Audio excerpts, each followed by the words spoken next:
Mabuhay, Charis.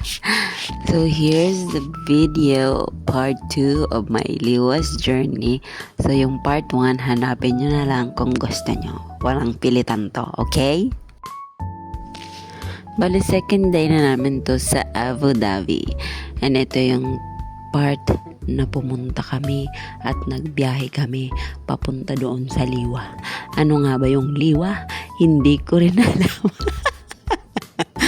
Joke lang. Ang Liwa po ay isang festival tradition doon sa kanila, hindi sa atin. Basta po more on desierto activity siya. Basta yun na yun, i-search nyo lang kung ano yun. Nahirapan ako mag-explain eh. Hindi naman to explanatory video eh. Sinasabi ko lang, hindi po ako galit. So here we are, entering the Liwa. May pa-selfie tayo dyan. Siyempre, alam nga kasama yan sa biyahe. So, nandito na ho kami. Habang nasa biyahe, ayan, nag-music kami dyan. Actually, hindi lang marinig. Kasi, alam nga naman, hindi nyo marinig yung maganda kong voices. So, ayan, medyo mahaba yung biyahe namin. Ayan, sige lang, tingnan nyo yung view. Kasi yun lang naman ang makikita nyo dyan. Hindi yung mukha ko. Kasi I'm so haggard na at that time. So, yan na lang, tingnan nyo. So, here, this part, malapit na kami dyan. Papunta na kami sa kung saan kami tutuloy. Sa kung saan. Malayo na lugar at walang internet. Sa true lang, walang internet dyan. Nakakainis. Ay, naku, nakaka-high blood. Nakita nyo yan, mga punong yan. Datesu yan. Yung national fruit ng mga Arabian. Arabo? Mga basta, yun na yun, mga ano sila, taga-desierto.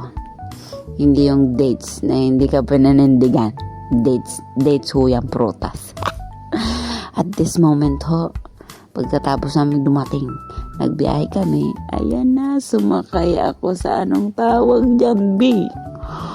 Off the road vehicle yan, B. Alam mo ba yon? Ayan, pinapainggit kita kasi ako nakasakay dyan, B. Tapos ang driver ko, B. Si Madam B. Hindi mo kaya. So, ayan, grabe yung experience. Nakaka-proud ang self.